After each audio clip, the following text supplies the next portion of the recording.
4월 1일 수요일 매일 묵상을 시작하도록 하겠습니다. 오늘의 본문 말씀은 요한복음 18장 39절에서 19장 16절까지의 말씀입니다. 어제 본문은 단순히 빌라도의 판정까지 이야기를 하고 마쳤습니다. 그러나 오늘 본문은 특이하게 18장의 마지막 두 절을 담고 있어요. 이 두 절은 다른 이야기를 하고 있기 때문에 오늘 본문으로 포함시킨 것이라고 생각할 수도 있겠지만 그렇게 보이지는 않습니다.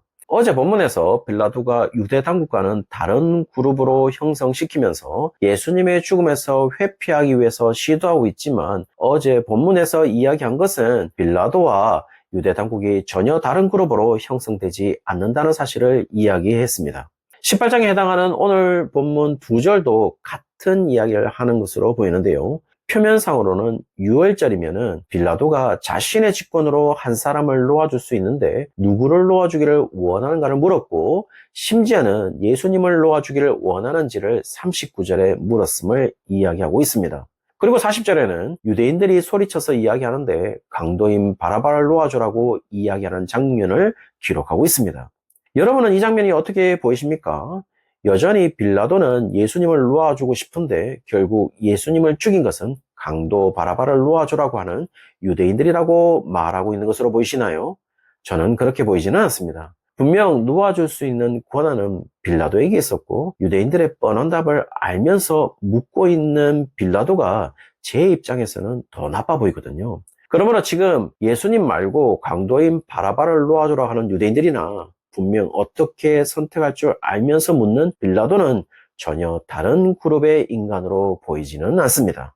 바라바를 놓아주라는 유대인들이나 빌라도는 그냥 세상에 속한 인간에 불과하다는 사실만을 말해주고 있어요. 따라서 본문은 예수님을 죽음으로 몰고 가는 유대인들이나 예수님의 죽음을 방관하고 있는 빌라도는 같은 그룹이라는 사실을 말할 뿐인 것이죠.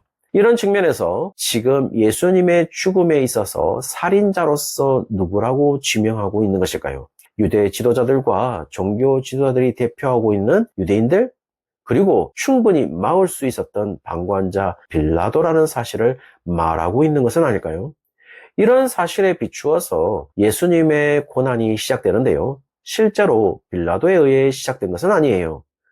그렇지만 정확한 사건 진행은 빌라도는 바라바를 놓아주라는 유대인들의 청원을 받아들이고 예수님을 죽이는 것이기에 예수님의 고난의 결정적인 책임자라고 할 수는 있겠죠. 그래서 그냥 보이는 정황에서 예수님의 고난의 결정적인 근거는 유대인들의 결정이지만 사도신경에서 유대인들에게 고난을 받는다고 이야기하지 않고 빌라도에게 고난을 받는다고 고백하면서 빌라도를 예수님의 고난과 죽음의 결정적인 역할을 한 자로서 고발하고 있다는 사실에 있어서 빌라도는 억울해하면 안 되는 것이겠죠. 19장 1절에서 이제 예수님의 고난이 시작됩니다. 1절에 빌라도가 예수님을 데려다가 책짓질 한다고 이야기하고 있는데요. 고대 로마의 책짓질에는 세 가지 종류가 있는데 첫 번째는 푸스티카티오라고 해서 가벼운 매질이 있고 두 번째는 플로겔라티오라고 해서 좀 더 중한 죄를 지은 자들에게 하는 모진 책짓질이 있고 세 번째는 베르베라티오라고 해서 십자가의 처형의 예비 단계로 처해지는 가장 지독한 책짓질이 있습니다. 지금 1절의 책짓질은 지금 이 시점은 아직 십자가의 처형이 확정되어 있지 않은 시기이기 때문에 첫 번째인 푸스티카티오일 가능성도 있다라고 보입니다. 그럴 가능성이 엿보이는 이유는 채찍을 맞는 이 시점까지도 4절에 빌라도는 여전히 죄를 발견하지 못했다고 말하고 있기 때문인데요. 지금의 상황에 대한 일반적인 죄에 대한 판단은 예수님은 십자가에 죽을 만큼의 죄인이 아니었다는 사실을 이야기해주고 있을 뿐입니다. 그렇다고 하더라도 예수님이 세 번째인 베르베라티오를 벗어났다라고 이야기할 수는 없습니다. 왜냐하면 지금 이 시점에는 확실치 않지만 우리는 이미 뒤에 일어날 역사를 잘 알고 있는 것이죠. 무엇인가요?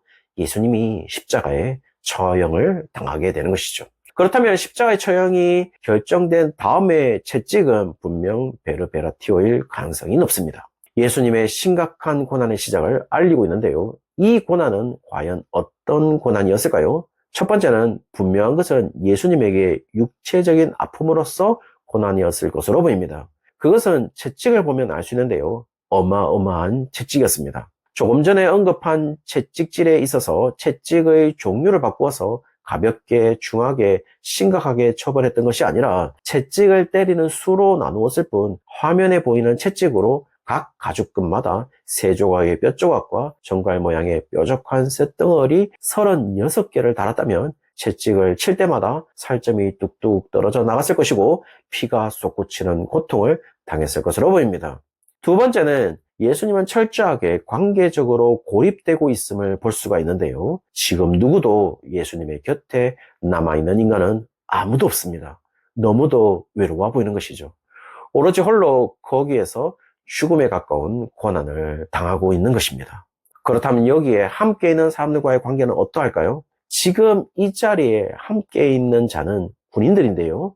그들은 이제 비웃기 시작하는데 유대인의 왕이라고 말하면서 조롱하고 있음을 볼 수가 있습니다. 지금 여기에 등장하는 로마의 군인들은 예수님의 정체성에 대한 아무런 의식을 가지고 있지 않은데요.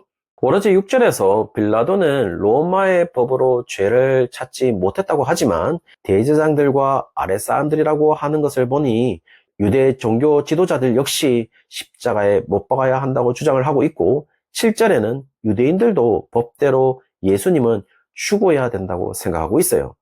정확하게 어떤 법을 말하는지는 알 수는 없지만 그들에게 예수님이 하나님의 아들이라고 주장하는 것에 의해서 여호와의 이름을 욕되게 했던 것으로 뒤집어 씌우는 것으로 보이기도 해요. 그러나 분명한 것은 그들은 이미 그렇게 말할 자격이 없습니다. 왜냐하면 15절에 대제사장들이 가이사 외에는 우리에게 왕이 없다라고 고백하는 것을 보면 그들의 사상에서 말하는 것은 오직 여호와만이 자신들의 유일한 왕으로 인정해야 함에도 불구하고 그들은 이미 여호와가 그들의 왕이 아니라고 고백하고 있음을 말하고 있는 것으로 보여요. 분명 그들의 표현은 가이사를 왕으로 인정하는 것이 아닐 것입니다. 그러나 그들의 표현을 통해서 요한복음의 저자는 그들을 여호와 하나님을 유일신으로 믿는 무리에서 제외시키고 있음을 알 수가 있죠. 따라서 지금 요한복음의 저자는 그들이 그렇게 예수님이 하나님의 아들이라는 주장 때문에 예수님을 십자가에 죽이라고 이야기할 수 있는 권한을 가질 수 없다라는 사실을 이야기해주고 있습니다. 그러므로 지금 예수님에게 그런 식으로 죄를 말할 수 있는 존재들이 아닌 것은 확실해 보인다라는 것이죠. 그리고 요한복음서의 저자는 이들의 범죄는 더 이상 용서받을 수가 없다는 사실을 이야기하는데요. 11절에 빌라도에게 예수님을 넘겨준 자의 죄는 더 크다고 말하고 있기 때문에 빌라도에게 예수님을 넘겨준 자들은 바로 유대 당국이기 때문에 유대인들의 죄가 더 심각하다는 사실을 이야기해주고 있죠.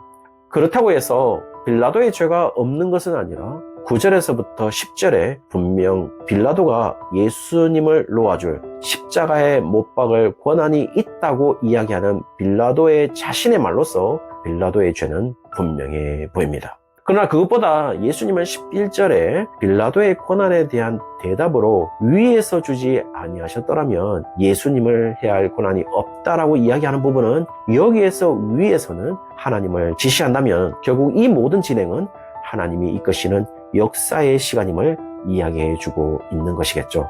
따라서 예수님의 고난과 죽음이 대제사장으로 종교 지도자들이 대표하고 있는 유대인들이나 그들보다는 조금 덜 죄인으로 보이는 빌라도에 의해서 예수님의 고난과 죽음이 결정되어서 진행되는 것이 아니라 하나님이 이끄시는 역사의 시간으로 묵묵히 순종하시는 예수님을 발견하게 되는 것임을 이야기하고 있는 것으로 보입니다. 사랑하는 성도님들, 그분이 바로 우리의 주님이십니다. 그리고 이 모든 것을 오늘 매일 묵상에 참여하고 있는 여러분 때문에 그렇게 하셨습니다. 오늘 하루가 고난주간을 지나가면서 예수님의 고난에 참여한 자로서 우리를 사랑하신 예수님의 은혜와 사랑을 생각하시는 그런 날이 되시기를 주의 이름으로 축원합니다.